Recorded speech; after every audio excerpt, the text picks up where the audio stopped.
अस्सलाम वालेकुम viewers, welcome to the students platform. आज हम PSY 402 के लेसन नंबर 39 को डिस्कस करेंगे। Cognitive processes, knowledge and semantic memory.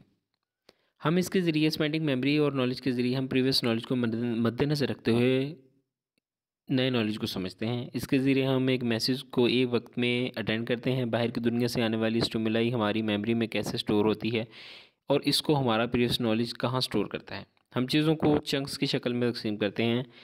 इससे याद करना आसान हो जाता है। हमारा नॉलेज इन्फॉर्मेशन को ऑर्गेनाइज करने में भी हमारी मदद करता है। ये तमाम कोग्निटिव प्रोसेस जनरल नॉलेज पर रिलाई करते हैं। कह रहे हैं कि इंग्लिश पर्सन जो है, इंग्लिश स्पोकन जो होते हैं, अपनी स्पेंडिंग मेमोरी में 20,000 से 40,000 वर्ड सेव रखता है। हम शहरों के नाम, इंसानों के नाम, हिस्ट्री सेमेंटिक मेमोरी में ही स्टोर करते हैं।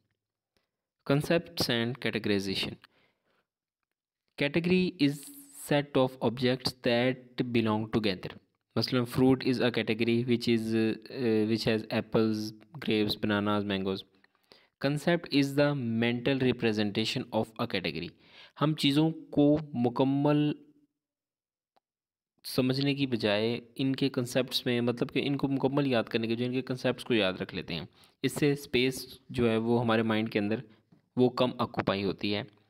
और जिस तरह फ्रूट के मुतालिक कंसेप्ट है कि ये कोई खाई जाने वाली चीज़ है या कोई फल है, इस चीज़ों के मुतालिक दो तरह के जो हैं फीचर्स होते हैं, डिफाइनिंग फ़ीचर और दूसरा है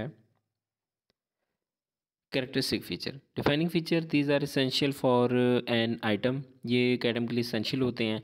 जिस तरह पैरट्स जो हैं वो लिविंग हैं और ये इनके पर होते हैं। लेकिन जो कैरेक्टरिस्टिक फ़ीचर हैं ये एसेंशियल नहीं होते।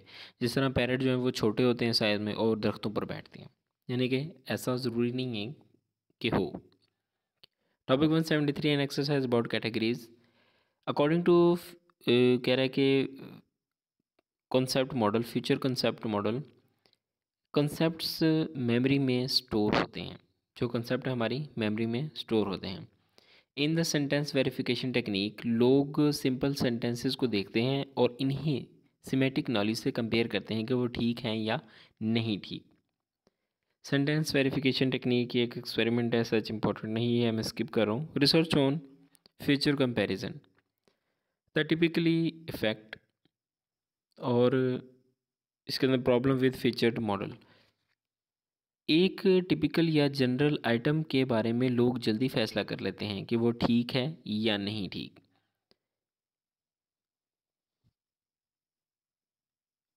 Topic 174 placing objects in categories. हम ये कैसे डिसाइड करते हैं कि कौन से ऑब्जेक्ट्स एक जैसे हैं और कौन से ऑब्जेक्ट जो हैं वो एक दूसरे से मुख्तलिफ हैं। कौन से ऑब्जेक्ट एक कैटेगरी के अंदर आते हैं और एक कैटेगरी के ऑब्जेक्ट दूसरी कैटेगरी के ऑब्जेक्ट से मुख्तलिफ होते हैं। यहाँ पर ये दो बयान की तस्वीरें दिखाई गई हैं, जिसे देखें कितना ओल्ड किस्म का ट्रक है और इस तरह बहुत डिफरेंट रिक्शा है। लेकिन हम इसको देखकर अंदाज़ा लगा सकते हैं, कह सकते हैं कि रिक्शा है, क्योंकि कुछ ऐसी क्वालिटीज़ हैं कॉमन इसकी जो कि रिक्शे से मिलती जुलती हैं। इसी तरह ट्रक की भी सेम मिसाल। कह रहे हैं कि ये प्रोटोटाइप की एग्जांपल्स हैं। Prototype is based on similarity between items and idealised object. इसको हम मज़ीद डिटेल से इंशाल्लाह नेक्स्ट लेसन में पढ़ेंगे।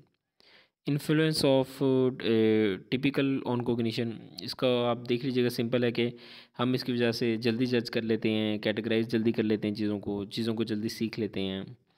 अगर इसकी एग्जांपल हमारे पास हो तो लर्निंग भी हमारी ईजियर हो जाती है। व्यूअर्स, ये था हमारा lesson. I hope I made it clear. मिलते हैं जल्दी नेक्स्ट लेसन में। टिल देन टेक केयर, अल्लाह हाफिज़।